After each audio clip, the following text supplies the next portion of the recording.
자, 이제 옆에 오세요. 옆에 오시고, 그 뒤에 있는 친구도 요 앞에 오세요. 왜냐하면 내가 피드백을 좀 해줘야 되니까. 해봤어요? SPS? 아, 그래? 오케이. 그러면 이제 오늘 있잖아요. 저 하는 거는 아까 말했듯이, 먼저 Z 검정이나 T 검정이나 신뢰성 분석, 요인 분석, 분진 분석, 요쪽은 뭐냐면, 이렇게 보시면 돼요. 정보가 여기 변수가 독립 변수하고 종속 변수가 있는데, 이렇게 종속 변수, 독립 변수가 구분이 안 되는 영역이 이쪽 분야입니다. 여긴 종속 변수, 독립 변수 구분이 된다 보면 되고, 그러면 여기서 독립 변수와 종속 변수가 구분이 안 되는 이 분야에서는 그냥 변수예요. 변수인데 그 변수들 간의 관계를 알아보거나 아니면 변수 자체가 뭔지를 알아보는 게 결국은 이 영역입니다. 그래서 그 중에 이제 요 집단이 단일 표본이 뭐냐면 이런 비교 집단이 없고요. 집단이 하나예요. 하나에 대해서 Z 검정을 한다는 게 어떤 의미인지부터 제가 설명을 할게요. 뒤에 불 좀 켜주시고 제가 이 프로젝터를 끄겠습니다.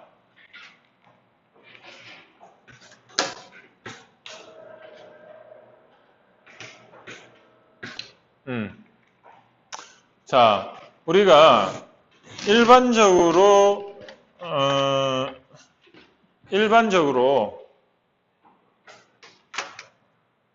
통계 분석은 어떻습니까? 우리가 세상의 모든 게 이런 어떤 정규 분포를 이루죠. 대체로. 우리가 어떤 확률적으로 이렇게 세상의 모든 걸 샘플링을 하면 최소한 30개 이상, 많게는 한 150개 정도를 샘플링을 하면 랜덤화 과정, 즉 이러한 랜덤화 과정을 거친다는 말이 무슨 말이냐면 이 전체는 보면 이 중에 이게 랜덤화가 돼가지고 잉크로 말하면 잉크를 한 방울 물속에 띄었더니 전체가 골고루 퍼진 상태라면 어떻습니까? 그 골고루 퍼진 상태에서 뭘 이렇게 하나씩 빼내면 항상 어떤 집단, A 집단이든 B 집단이든 그거를 분포를 해보면 1, 2, 3, 4, 5, 6, 7, 8, 9, 10, 11, 12, 13, 14, 15, 16, 17, 18 이렇게 계속 이렇게 그냥 한번 이렇게 찍어보면 그 각각이 이 평균에서 어때요? 이렇게 올라간다는 거죠. 그래서 요 수량이 여기가 제일 많고 그 다음 게 여기이고 그 다음 게 여기고 그 다음 게 여기고 그 다음 게 여기. 그래서 여기 전부 이렇게 이제 분포를 이렇게 하는데 그 수량이 여기가 제일 많고 중간이 그 다음에 이렇게 된다. 그래서 이 표의 이 곡선을 우리는 정규 분포 곡선이라고 하죠. 그랬더니 여기에 중간을 요걸 뭐라고 하죠? 뮤. 그래? 표본 평균이죠, 이게.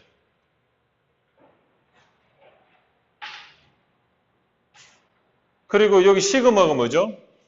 이게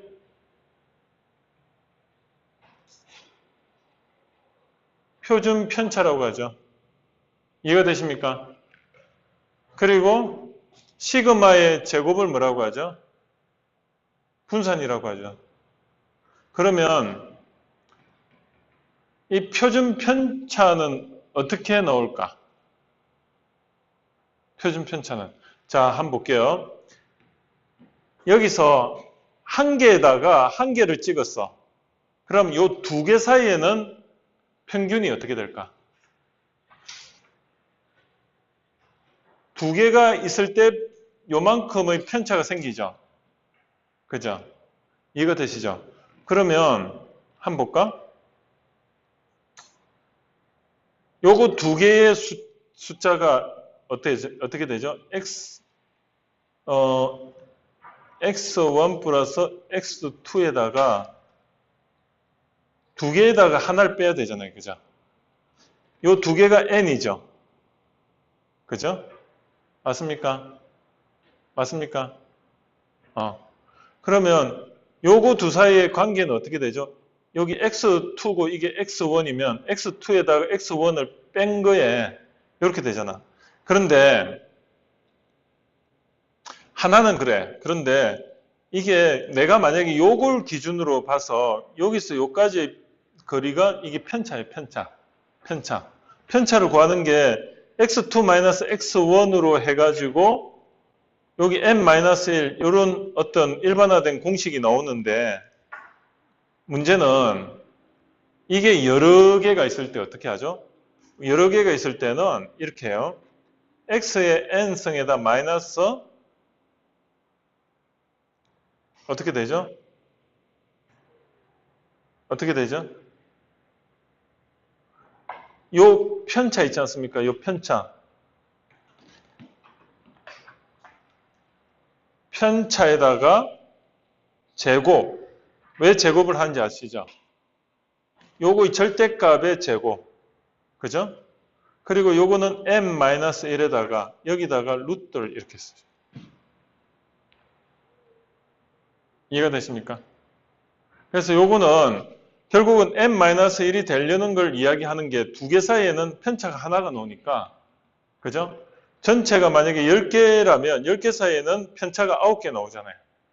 그죠? 그 9개에 대해서 각 그 절대값을 해가지고 제곱을 해가지고 루트를 해주면 어때요? 그게 결국은 뭡니까? 항상 양의 수가 나오게 만드는 거지. 이해가 되시죠? 그래서 양의 수가 나오게끔 해가 이게 정확하게 이래 되나 모르겠다. 이렇게 되나? 이렇게 되나? 그랬을 때 요게 뭐냐면 실제로 편차가 되는 거예요.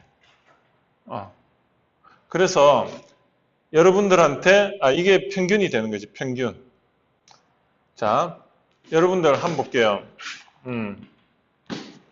요거는 나중에 다시 한번 설명을 드리고 그래서 그 감을 잡으시라는 게 요 평균을 기준으로 해가지고 어떻습니까? 여기가 편차가 이렇게 생기는데 시그마, 2시그마, 3시그마 이렇게 됩니다. 그러면 3시그마라는 게 어떤 의미냐면 평균을 기준으로 이 수치가 요게 3시그마 범위 내에서는 대부분 전체 99.9%가 다 커버가 되더라. 그 의미예요. 요 시그마 의미가 시그마, 3시그마. 그럼 6시그마에서는 99.999%가 거의 커버가 돼요. 이게 뭐냐면 우리 그 6시그마 들어봤어요? 품질 관리에서 6시그마. 그게 뭐냐면 여기서부터 요까지 범위 내에서 모든 걸 완벽하게 이야기했다. 6시그마 밖에서는 100만 분의 4인가 그래요. 100만 분의 4. 에러가 납니다. 여기 100만 개면 여긴 전부 100만 개가 들어가는데 여기 두 개가 에러가 나는 거예요. 불량이 나는 거예요. 이해가 되시죠? 그러니까 6시그마라는 게 품질 관리에서 6시그마 범위 내에서 관리해라 이 말은 요 두 개를 빼고 나머지는 다 100만 개를 생산하면 다 양품이 요 안에 나오게끔 해라. 그러니까 그거 불가능한 거지. 이해가 되시죠? 이걸 어디서 제일 많이 하겠습니까? 삼성전자. 반도체에서 불량률이 예전에 20% 정도 됐었어요. 근데 그거를 10%로 줄이면 10%가 영업이익이에요. 그죠? 반도체 하나, 100개를 팔면 20개가 불량이니까 그만큼이 영업 손실이죠. 근데 예를 들어 반도체 마진이 5%야. 그러면 반도체를 많이 팔아고 5%를 더 버는 게 낫겠어요? 아니면 불량률을 줄여가지고 매출 3배 올리는 거나 불량률을 10%를 잡으면 매출이 3배 오르는 거, 영업이익이 3배 오르는 거나 같은 거예요. 이해가 되시죠? 그래서 6시그마가 그런 의미예요. 6시그마라는 거는 100만 분의 100만 마이너스 4. 요만큼의 이게 항상 확실하게 그냥 다 요 안에 들어가는 거예요. 그거를 6 시그마라고 해요. 마이너스 3 시그마. 그런데 한번 생각해 보세요. 이게 중심이 이렇게 샘플을 했더니 비교 집단이 어떤 거는 이 평균이 다 달라져. 그럼 비교가 안 되잖아요. 어떤 거는 6 시그마를 했더니 외도가 첨도가 이렇게 될 수도 있고 어떤 거는 뭐 또 어떻게 되죠? 이렇게 될 수도 있고 여러 가지가 있어. 그리고 이 높이라든지 이 폭이라든지 뮤가 중심이 전부 다 비교를 할 수가 없어요. 그걸 비교를 하려고 보니까 요렇게 수치를 해가 이걸 표준 정규 분포화 시키는 거예요. 그러면 여기가 요거를 0으로 만들어주고요. 그리고 편차를 1, 2, 3 이렇게 만들어주면 이 안에 이게 전부 다 1이 되는 거예요. 전체. 그렇게 표준 정규 분포로 만들어주면 어때요? 비교가 쉽겠죠? 그래서 요거를 표준 정규 분포화 시킨 거를 Z라고 해요. 이해가 되시죠? 그걸 Z 검증이라고 해요. 이해가 되시죠? 그래서 모든 거를 표준화 시켜가지고 비교를 하는 거를 하나의 표준 정규 분포로 합니다. 그러면 Z는 일단 샘플이 좀 많아야 돼. 샘플이 30개 이상. 그죠? 이해가 되시죠? 샘플이 30개 이상 되고 이 집단 하나를 가지고 표준 정규 분포화를 시켰더니 기존 정규 분포 곡선은 뭐 요렇게도 나올 수도 있고 요렇게도 나올 수도 있고 뭐 여러 가지 이렇게 나올 수 있는데 가장 기본적인 표준 정규 분포는 이거더라 이거지. 그런데 우리가 샘플을 조사를 했더니 이게 정규 분포가 외도 첨도가 있어가지고 약간 요렇게 가더라. 그럼 요렇게 나오면 요게 비교가 되죠.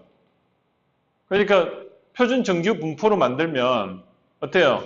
내가 샘플을 했더니 그 샘플은 여기가 0.1 그리고 거기서 이게 너무 이쪽으로 갔다. 요만큼 되고 여기가 한 0.5가 여기가 평균이 되고 그래서 이렇게 시그마가 분포를 하더라. 그러면 판단을 할 수가 있죠. 이해가 되세요? 샘플 집단을 하나를 이렇게 뽑아가지고 표준 정규 분포화 했더니 그 평균이 이게 평균이 0.5가 나왔고 표준 정규 분포화 했더니 그리고 거기에 대해서 시그마가 얼마 범위에 있더라. 이해가 되시죠? 이 평균이 드리프트가 됐다는 거를 확인할 수가 있죠. 이해가 되시죠? 여기까지? 이해가 안 되는 사람. 다시 한번 설명드리면 그냥 샘플을 뽑았더니 이런 곡선이 나왔어. 근데 이 곡선이 나왔을 때는 이거 가지고는 판단을 못 하잖아요. 근데 이거를 표준 정규 분포화, 이 식을 적용해서 표준 정규 분포화 했더니 평균이 0이 아니고 뭐 0.1이 나왔던 0.2가 나왔던 마이너스 0.1이 나왔던 0.2가 나왔던 저 집단은 그렇게 나오잖아요. 그러면 그만큼 평균이 기존 0이 나와야 되는데 0이 안 나오고 나왔다는 건 그만큼 평균이 편차가 있다는 거지 않습니까? 그것까지는 이해가 됐죠? 그것까지 이해가 됐죠? 그러면 단일 집단에 대해서도 이게 기존 그 세상의 법칙에서 0 평균보다는 높다 낮다 그런 게 판단이 됩니까 안 됩니까? 되죠? 그걸 Z검증이라고 해요. 그럼 Z검증을 이용하면 이 집단하고 이 집단도 다 각각 그냥 평균을 0으로 나오면 이거는 평균에서 뭐 이거는 0.1이고 0은 0.5가 나오면 이 집단과 이 집단 사이에 절대적인 평균 차이를 가지고 판단할 수가 있죠. 그러니까 두 집단 간에도 비교도 가능하고 단일 집단으로도 비교가 가능하죠. 그거를 Z평균 검증이에요. 이해가 되시죠? 그것까지 이해가 됐죠?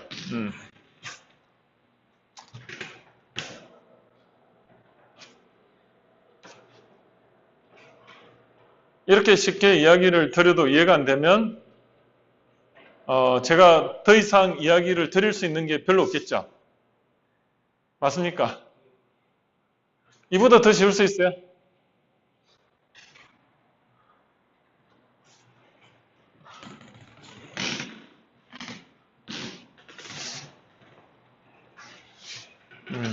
그럼 만약에 이렇게 생각하시면 돼요.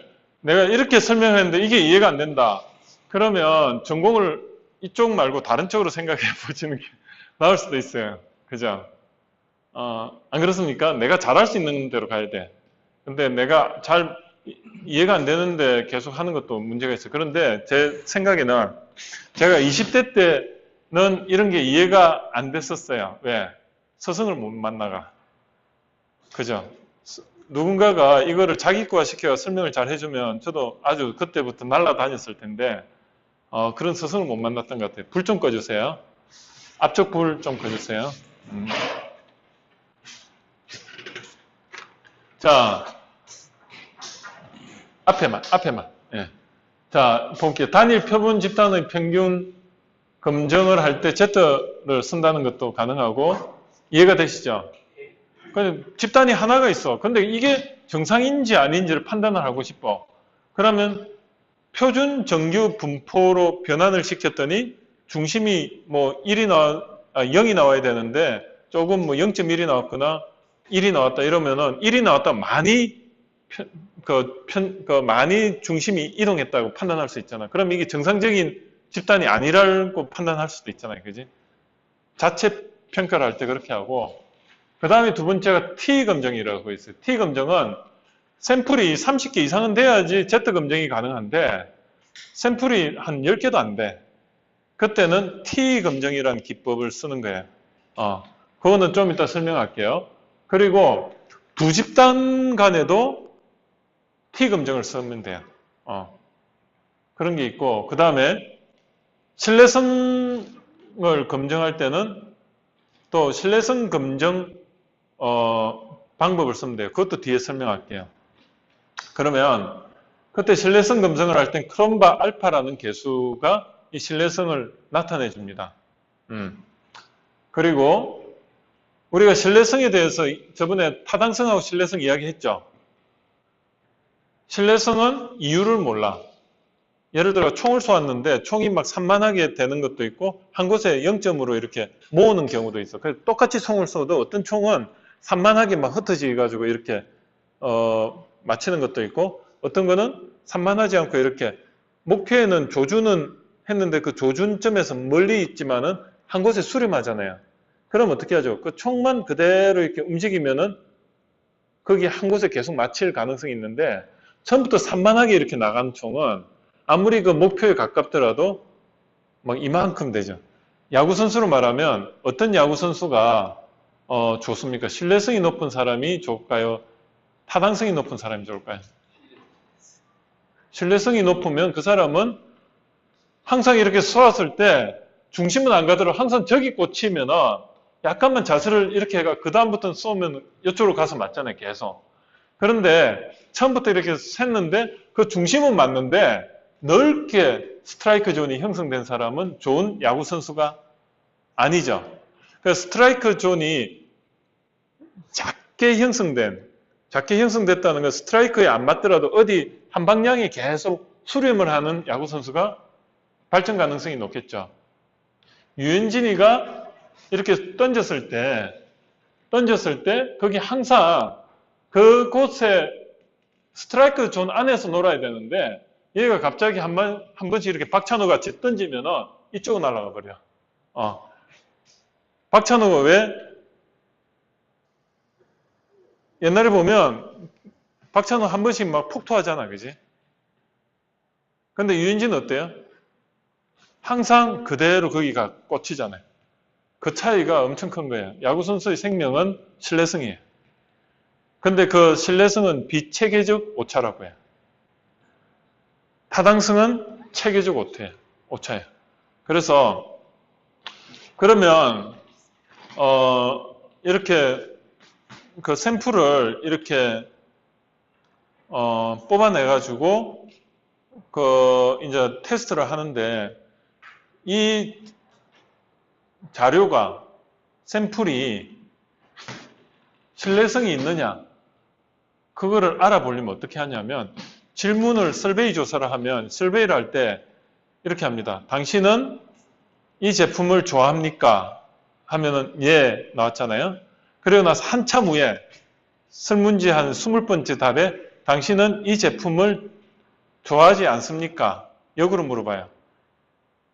그러면 어떻게 해요? 아니요라고 답해야 되는데 그때도 예를 답해버리면 그거는 신뢰성이 떨어지죠. 반대로 질문을 했을 때는 아니요가 나와야 되는데 근데 그걸 10개를 질문을 했는데 똑같이 반대로 여기 5개는 좋아합니까? 하나는 좋아하지 안 좋아합니까? 했는데 좋아하지 않습니까? 했을 때 아니요 해야 되는데 어때요? 한 10개를 했는데 8개만 여기 쓴 예하고 여기는 8개는 여기 쓴 5개는 예하고 뒤쪽에는 5개 중에 3개만 예를 했어요. 그러면 크롬 발판은 0.8이에요. 만약 10개를 전부 다 여기는 예했고 5개 예했고 뒤편에 5개를 아니요 했으면 크롬 발판은 1.0이에요. 그때는 확실하게 신뢰성이 100%인데 그게 그 목적에 수렴이 안 되고 앞쪽엔 5개를 예했는데 뒤에 2개만 아니요 했을 때 크롬 발판은 0.7이 나와요. 그걸 통계 분석학적으로 알아내요. 키워드를 가지고. 그래서 그런 걸 통계 분석적으로 이렇게 하는 거를 신뢰성 분석이라고 해요. 그 다음에 요인 분석은 뭐냐면 어떤 질문을 했는데 그 질문한 게 예를 들어 가지고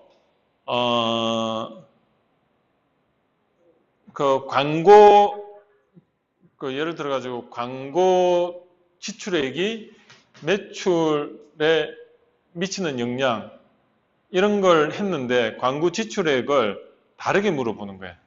예를 들어 질문지에 광고 지출액을 뭐 예를 들어 가지고 어떻게 물어볼까? 좀 돌려서 물어보는 거예요. 당신은 광고를 자주 봅니까? 이 광고를 자주 봅니까? 이렇게 하는 질문을 만들고 또 하나는 이 광고 중에 기억이 나는 게 있습니까? 뭐 이렇게 여러 가지. 근데 같은 광고 지출액을 많이 늘렸으면 그 노출되는 게 많으니까 거기에 대해서 어떤 사람은 소비자는 많이 본 기억이 있다 이렇게 이야기하는 사람도 있고 어떤 사람은 어떻습니까? 그거를 또 다르게 물어보는 거야. 많이 시중에 보니까 많이 보여집니까? 하고 하나는 기억에 물어보고 많이 보여집니까? 그렇게 물어볼 수도 있고 아니면 그 많이 본 기억이 있습니까? 근데 그게 같은 물음이거든. 그러면 그 요인들이 결과에 설문지를 통해서 해보니까 통계적으로 어떻습니까? 영향을 미치는 정도가 0.7 이상이 돼야 돼요. 그런데 그게 0.7이 안 되고 이거는 0.6밖에 안 돼. 이건 0.7이야. 그럼 요걸 하나 지워버리면 요게 여기에 영향을 미치는 게 더 커져 버려요. 0.7인 게 0.8이나 0.9로 올라요. 그때 이 독립변수에 이거를 숫자를 줄여주는 거예요. 그리고 쓸데없는 질문들을 다 제거를 해주면 제대로 된 질문을 가지고 통계 분석을 하게끔 해주는 게 요인 분석이에요. 나중에 다시 설명 한번 해드릴게요. 그게 요인 분석이고 그 다음에 군집 분석은 뭐냐면 어느 집단에서 이렇게 추출을 해서 근데 그 집단을 내가 어떤 기준으로 나눌지를 몰라. 근데 그런 거를 그냥 통계 분석 프로그램에 돌려보니까 이게 뭔가 나눠져 버려. 그때 그 나눠지는 기준을 알아내는 게 이게 군집 분석이에요. 그래서 그걸 한번 또 해보는데 이런 거는요. 여러분들이 학문적으로 공부를 하려면 머리 아주 좋은 통계 분석학자가 이런 걸 만들었다고 생각하면 돼요. 나는 운전만 하면 돼. 그래서 이게 어떤 의미인지만 알아보시면 돼요. 또 한 가지는 다차원 척도법이 있고 URA 요거는 몰라도 돼요. 그리고 다시 여러분들 기본적으로 통계 분석을 할 때 해보는 게 뭐냐면 빈도 분석. 빈도 분석은 뭐냐면 나이대가 20대, 30대, 40대가 설문에 응한 사람들의 수 같은 거 20대는 뭐 20명, 30대는 50명, 40대는 20명 이런 걸 보여주는 통계, 전체 100% 중에 몇 퍼센트 차지한다 이런 동그랗게 원 그래프로 보여준다든지 하는 게 그걸 빈도 분석이라고 하고, 두 번째는 기술적 조사는 뭐냐면 아까 말했듯이 평균, 편차, 그 다음에 첨도, 외도, 중심값, 채빈값, 저번에 말씀드렸죠. 3M과 외도, 첨도 그런 게 기본적인 기술적인 자료 특성을 보여주는 게 기술적 조사예요. 기술적 통계라고 해요. 기술이라고 할 때 테크니컬 이런 뜻이 아니고요. 말 그대로 그 통계의 특징을 기술해 준다. 이거 기술 통계라고 보시면 되고, 상관관계는 뭐냐면 두 변수 간에 정의 관계냐 부의 관계냐 이거예요. 이게 하나 올라가면 두 변수 중에 하나가 플러스로 가면 이게 같이 이렇게 올라가면은 그거를 상관관계에서 플러스 관계라고 해요. 근데 하나는 올라갔더니 하나는 마이너스로 내려가. 그러면 반대 관계가 부의 관계라고 해요. 마이너스 붙여 써가지고. 그 다음에 도수 분포 분석. 그 다음에 교차 분석이 있는데 요 교차 분석하고 요거하고 이름은 같아요. 자, 그러면 교차 분석이 아까 뭐라고 했죠? 명목척도와 명목척도 간의 인과관계 분석을 할 때는 교차 분석, 카이스퀘어 분석을 한다. 요건 하나 외우세요. 그리고 여기 있는 게 인과관계예요. 독립변수에 대해서 종속변수를 말하는데, 분산 분석은 명목척도와 종속변수가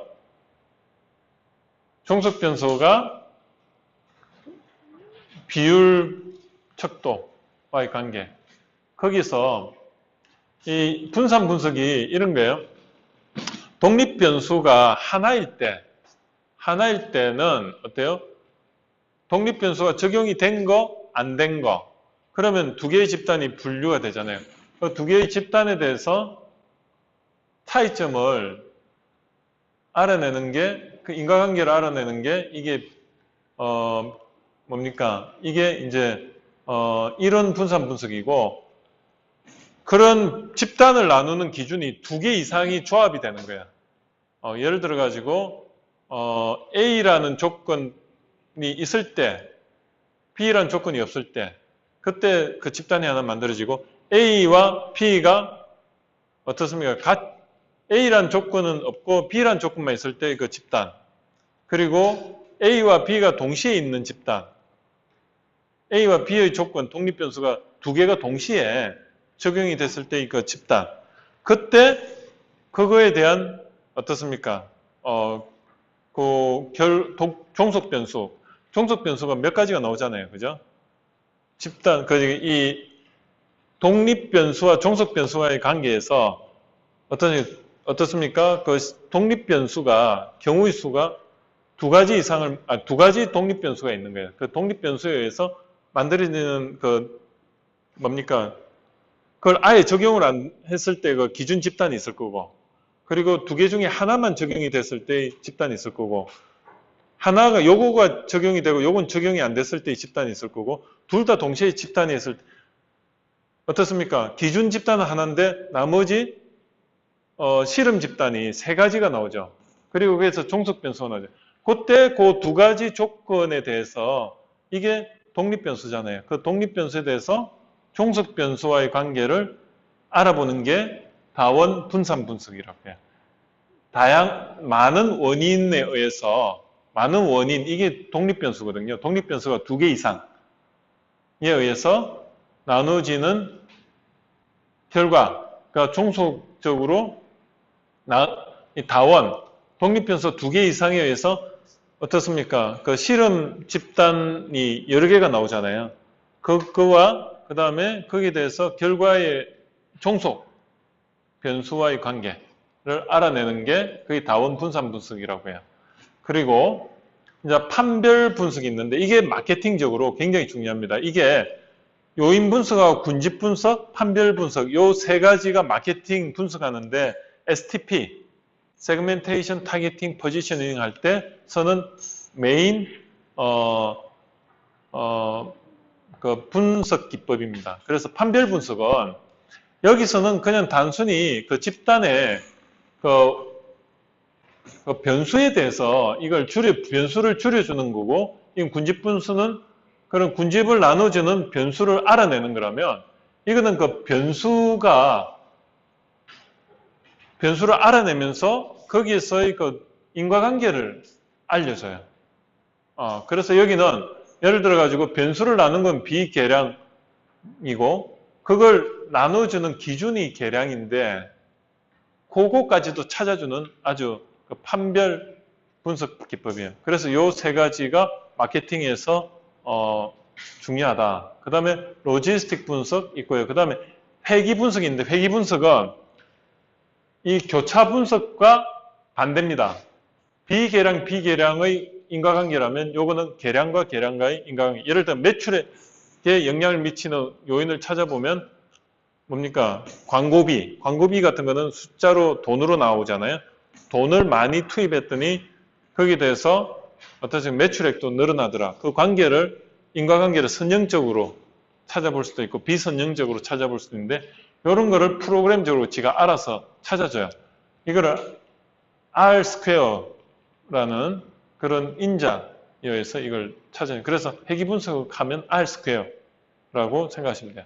그래서 여러분들이 요런 거를 아까 적으라고 했는데, 요걸 일단 알고 제가 이제 실습을 들어갈 겁니다. 10분만 쉬고 12시부터 하죠. 그래서 오늘 여러분들 이거 100% 알 필요 없어요. 대충 한 60%만 일단 그럴 것이다. 그거 알면 계속 반복할 거예요. 실험을 통해서 반복할 거예요. 실습을 통해서.